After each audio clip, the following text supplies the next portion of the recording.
Baik, Assalamualaikum warahmatullahi wabarakatuh. Kami dari kelompok 7 dari kelas PBO 2E. Di sini saya akan menjelaskan proyek akhir PBO 2 hasil dari kerja kelompok kami, di mana anggota dari kelompok kami yaitu ada 3. Yang pertama itu ada Fandi Pangestu dengan NIM 1924 1010 2056. Kemudian ada Ahmad Nur Hidayat dengan NIM 1924 1010 2063. Kemudian yang terakhir ada Yoga Firdaus Pratika dengan NIM 1924 1010 2084.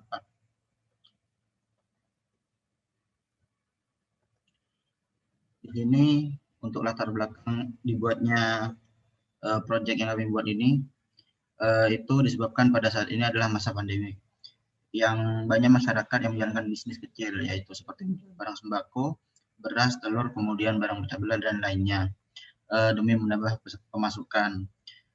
Selain itu, pada zaman modern ini yang tak luput dengan yang namanya sistem informasi dan teknologi informasi,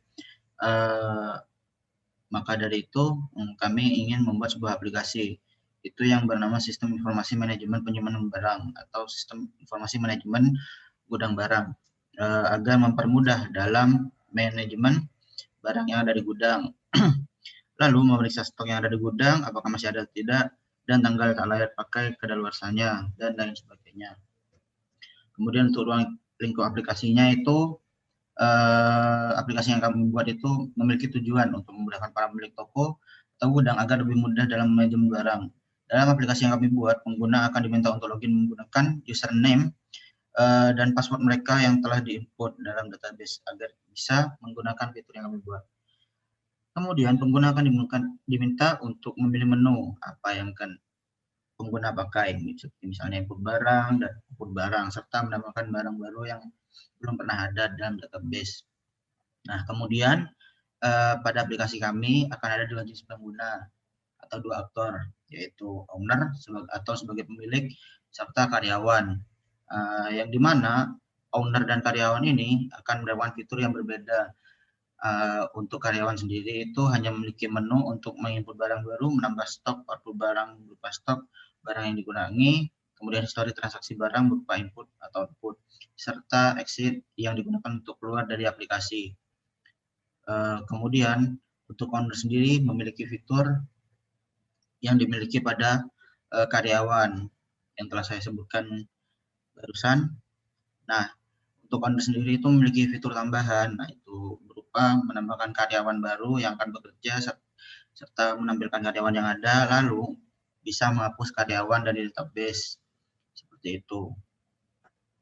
Kemudian untuk BPNM-nya sendiri, ini untuk pada gambar 1 di sini itu ada tambah karyawan, di mana ditambah karyawan ini untuk aktor itu ada owner, kemudian di sistemnya itu ada database. Nah, di mana owner akan menginputkan data berupa nama karyawan, umur, dan lainnya, itu dimasukkan ke database. Kemudian owner akan membuat akun seperti itu. Kemudian gambar 2 ini untuk menampilkan data karyawan, di mana aktornya itu ada owner dan database. Kemudian ini di sini ada gambar 3 untuk menghapus karyawan.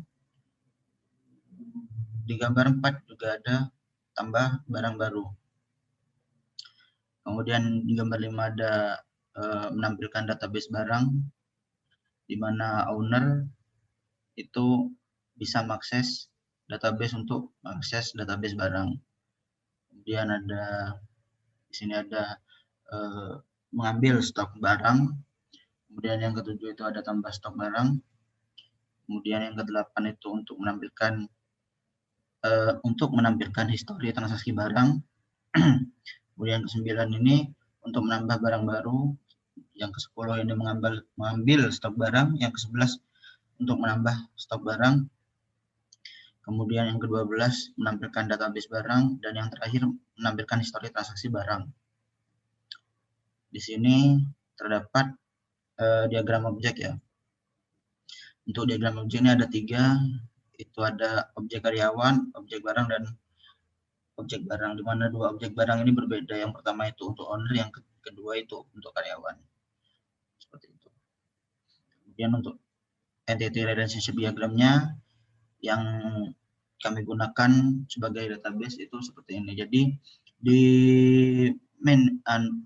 tabel barang di sini itu terdapat ID barang di mana sebagai primary key, kemudian nama barang yang nantinya untuk menjadi nama barang itu jumlah barang satuannya, kemudian tanggal kadaluarsanya.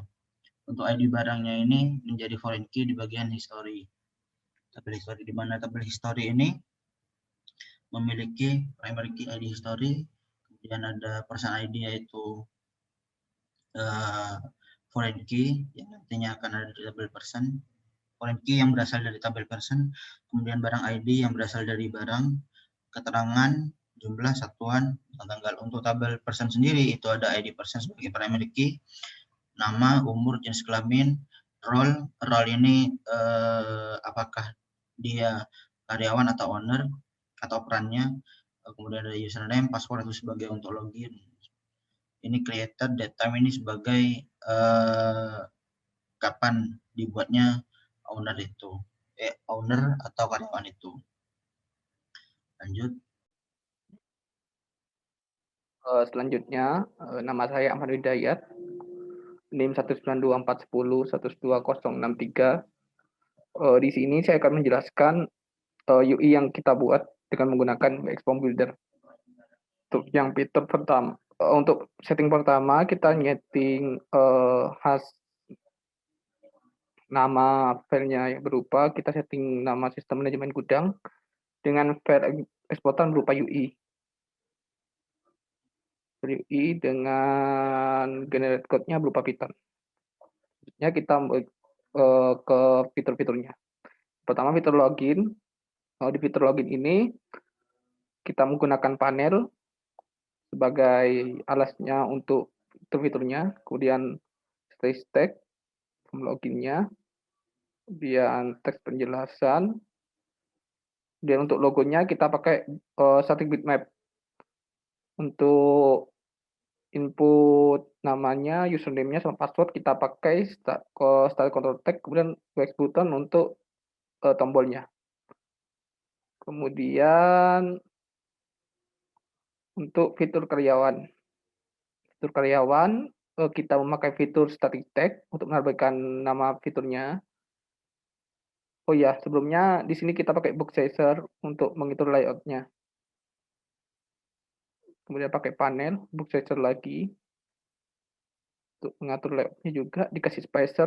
Spacer ini gunanya untuk mengatur jaraknya dari atas atau dari bawahnya agar tampilannya lebih bagus. Kayak button untuk administrasi, button karyawan, kemudian button exit-nya untuk fitur karyawannya. Kemudian selanjutnya itu fitur yang dimiliki oleh admin. Untuk fitur yang dimiliki oleh admin itu terdiri dari 3 fitur, yang mana adalah fitur kepegawaian atau karyawannya, barang, kemudian history dari transaksinya. Untuk WX yang menyusunnya sama seperti tadi, pakai button kepegawaian, button admin barang, kemudian button admin history. Kemudian pakai button untuk exit juga. Selanjutnya tabel karyawan. Tabel data pegawai atau karyawan. Di sini kita menggunakan flag grid sizer. Kemudian untuk panelnya kita panel karyawan dengan isinya yaitu pertama panel untuk setting atasnya. Jadinya kita pakai bitmap button. Jadi biar membuat button dengan pakai bitmap. Nantinya bisa diisi gambar atau di sini kita langsung dari ad provider. Jadi pakai icon bawaan dari UX Form Builder-nya. Dan dikasih nama statistiknya itu tabel data pegawai, kemudian dikasih button tambah dan button edit. Untuk tabel data history hanya seperti tadi dikasih WX static bitmap button, dan untuk panel atasnya untuk namanya, udah panel bawahnya untuk tabelnya pakai WX grid. Nah, WX grid untuk tabel. Selanjutnya yaitu tabel data barang. Yang isinya sama seperti tadi, yaitu terdiri dari dua itu, flag sizer sama. Kemudian untuk form ID karyawan, memakai tabel, WX Bitmap button. Kemudian di sini ada fitur masukkan ID karyawan untuk mencari ID-nya nanti. Itu dieditnya. Kemudian form tambah karyawan, pakai WX control. Di sini untuk anunya pertama dibikin panel, kemudian dikasih space agar tampilannya lebih bagus. Dipakai WX control untuk mengisinya, dan untuk WX button untuk tombolnya. Yang ada dua, yaitu untuk simpan dan batalnya. Untuk yang edit sama cuma ditambah satu button, yaitu untuk hapus. Untuk form barang sama seperti WX tambah karyawan tadi, panel tambah karyawan. Untuk edit barang, di sini ada 5 button yang dipakai. Yang pertama itu simpan, batal, hapus, input, dan ambil. Untuk input itu untuk masukkan barang ke gudangnya nanti, dan untuk ambilnya untuk mengambil barang. Kemudian ambil barangnya, dan untuk form input barangnya.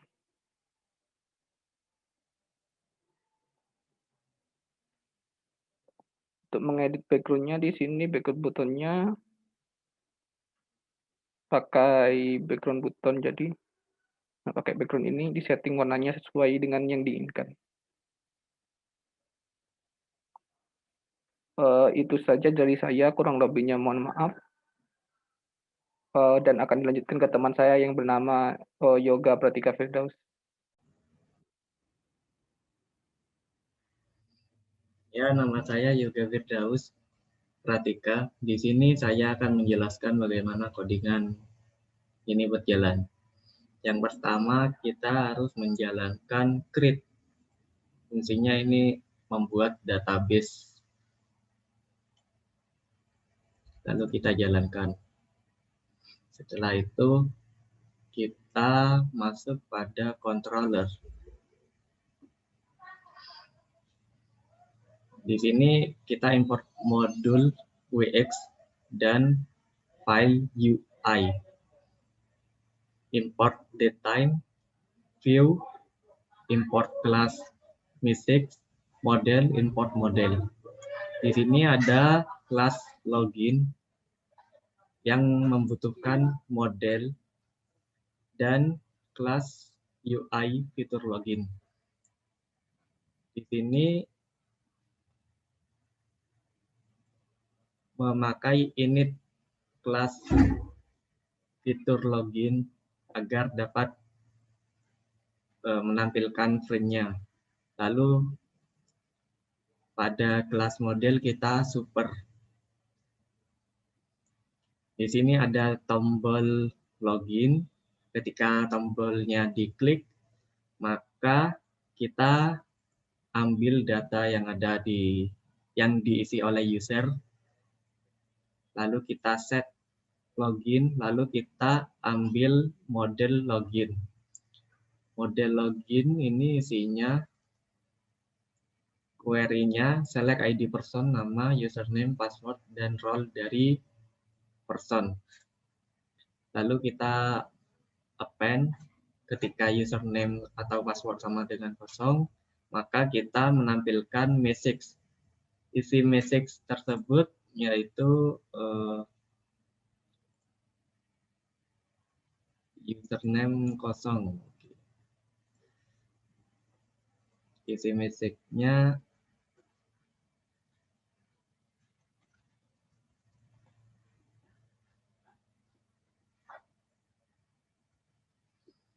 yaitu harap masukkan username pada kolom username,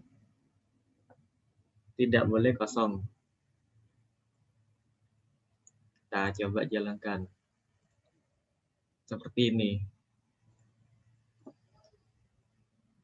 begitupun dengan password. Lalu ketika username sama dengan data user pada SQL dan password pada SQL, maka kita ambil ketika role-nya owner, maka kita akan menjalankan kelas admin. Kalau karyawan, maka kelas karyawan. Lalu kita menampilkan message login. Lanjut pada kelas karyawan, sama seperti yang tadi, hanya ini button klik. Ketika button barang diklik, maka panel fitur karyawan ini akan di-destroy, lalu kita panggil kelas data barang. Begitu pula yang lainnya. Ini sama dengan karyawan tadi. Yang ini data karyawan, kita diinisiasi self parent mode user. Mode ini fungsinya agar ketika kita menekan tombol kembali, maka kita akan mengecek self mode. Ketika mode-nya owner, maka kita kembalikan ke admin dan self user. Ya, seperti yang kayak tadi. Lalu dev select ini memunculkan data dari karyawan. Kita memasukkan hasilnya pada tabel seperti ini. Contohnya seperti ini.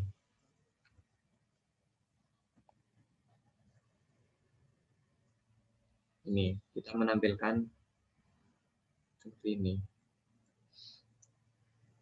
Lalu sama kayak yang tadi, ini juga sama.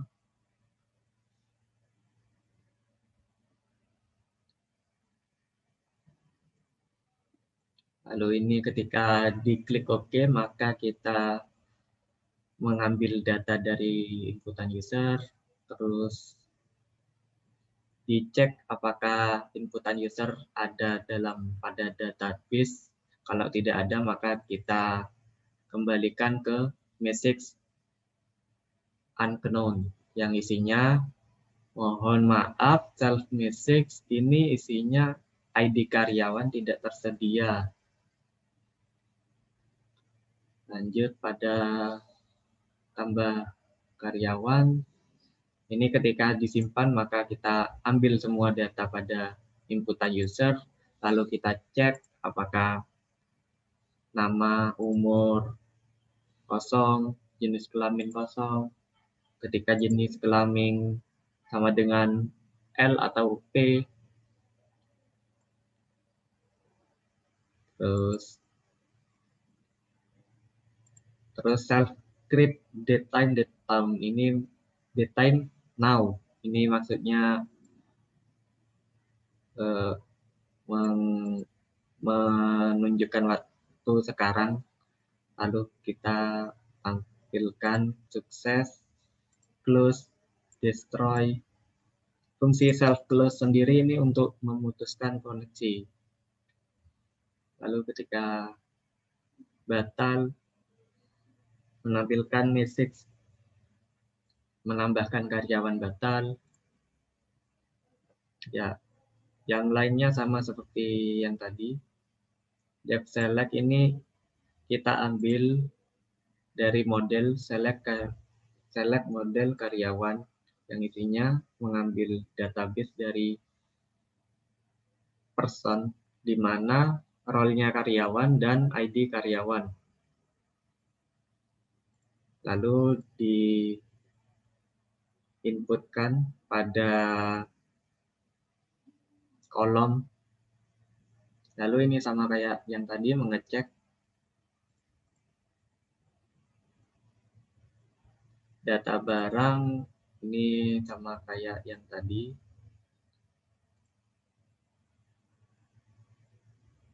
Tambah barang juga sama.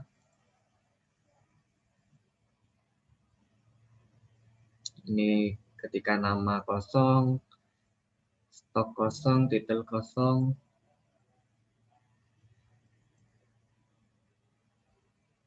tahun kosong, bulan kosong,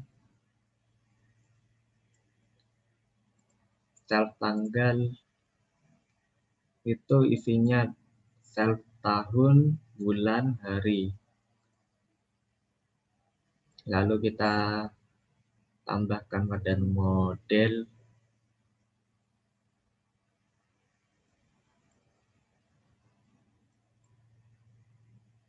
Sama seperti yang tadi.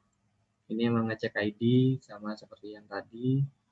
Saya jelaskan, edit barang sama seperti edit karyawan. Kita ambil semua data dari SQL. Lalu ini mengecek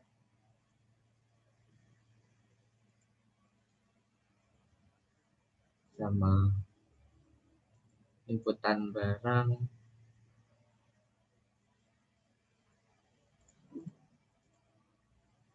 Ini self awal, ini select self ID, di mana select ini isinya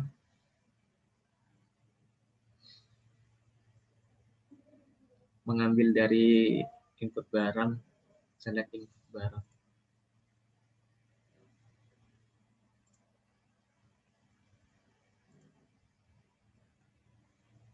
Ambil barang juga sama, ketika ambil kosong maka outputnya kosong, ketika ambilnya kurang dari 1 atau kosong ke bawah maka keluar message 0. Data history kita ambil dari model select history.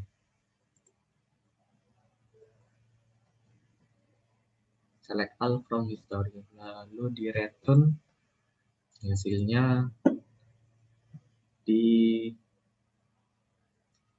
pada tabel, lalu putuskan koneksi, lalu ketika tombol back kembali maka akan kembali, ketika self mode-nya owner maka kembali ke admin, kalau karyawan maka kembali ke karyawan.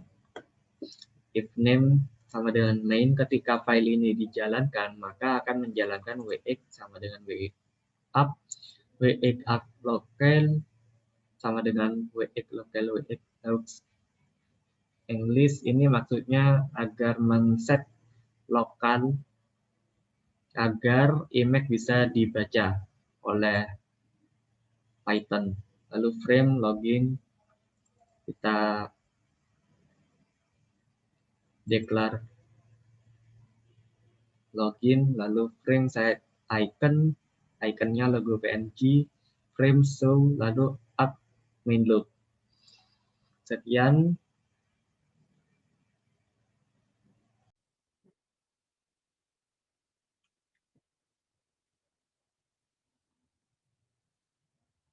Oke, jadi di sini kita akan melakukan testing aplikasi yang telah dibuat ya.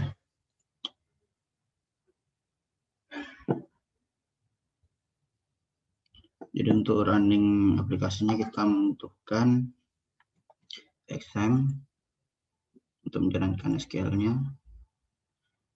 Kemudian kita menggunakan Visual Studio Code. Kemudian kita menjalankan ini. Jalankan semua ini. Jadi untuk aplikasinya seperti ini tampilannya, tampilan loginnya. Untuk username-nya di sini, untuk adminnya sendiri itu ada 1.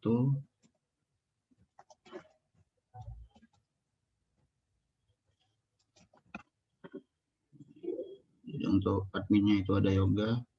Kemudian untuk fitur adminnya ada 3, ada administrasi kepegawaian, barang, dan histori transaksi.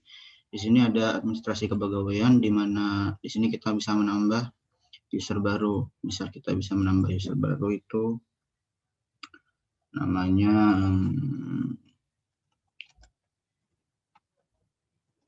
ini, umur 21, jenis kelamin L, username kita bisa pakai di sini, juga bisa menambahkan karyawan telah berhasil, seperti itu. Ini juga kita bisa juga mengedit ya, jadi bisa mengedit dengan cara memasukkan ID-nya dulu. Ini yang mana yang mau diedit. Bisa kita mengedit nomor 2. Nomor 2 ini bisa diedit passwordnya, username dan segala macamnya. Misal umur kita edit jadi 21. Terus namanya bulan. Nah, dan username-nya bisa jadi apa? Passwordnya. Simple. Oke, telah berhasil. Edit lagi bisa. Kita ganti username di awal aja gitu. Agar loginnya tidak lupa ya. Jadi bisa. Jadi misalnya kita tambah lagi nih, misalnya siapa ya? Kemudian nomornya 21, dan kelaminnya L, username-nya Mahesa, simpan. Oke, sudah bisa. Kemudian kita edit, misalnya pengen hapus ya, kita masukkan ID-nya berapa, 7. Kita bisa ngapus. Nah, ini bisa, oke. Sudah. Bisa keluar, kita ke administrasi barang. Administrasi barang ini isinya ada nama barangnya, jumlah barang, kemudian satuannya apa, misalnya beras 10 kg, itu ada 20 barang, itu 20 barang maksudnya apa, apakah 20 kg atau apa, jadi satuan, misal 20 barang ini 20 karung, gitu. Jadi ada total 200 kg beras itu kalau dia. Terus ini tanggal kadaluarsanya, kayak gitu. Misal kita tambah nama barang, bisa tambah telur atau yang lain lah, misal cabai, stok barangnya misal 5 kg, tahun kadaluarsanya itu misalnya jadi 2021 bulan 5 bulan 6, tanggal 11 aja dah gitu. Simpan. Oke. Ini ada di sini cabai 5 kg.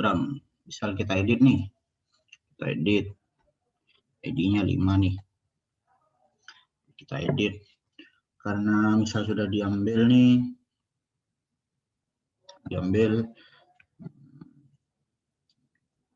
barang stok yang ingin diambil nih, saya pengen ambil 1 kg, itu telah berhasil. Jadi saya edit lagi nih, edit. Nah, kita nambah, kita dapat stok baru, stok barunya misalnya nambah lagi 6 kg gitu. Kemudian di historinya ini kita bisa melihat apa aja yang ditambah atau intinya transaksi seperti itu. Jadi ada ID karyawannya, jadi ID karyawan ini siapa yang ngambil, kemudian ID barangnya nih, barang apa yang diinput atau di-output, keterangannya nih ada input, output, sama adjustment editing, seperti itu. Kemudian jumlahnya, satuan, kemudian tanggal, seperti itu. Terus ini ada exit ini keluar. Nah, jadi hasil keluar dari aplikasi. Oke, kita jalankan lagi untuk fitur karyawannya. Tadi ada yang jadi ini, ini akun saya sendiri ya, akun di Polda.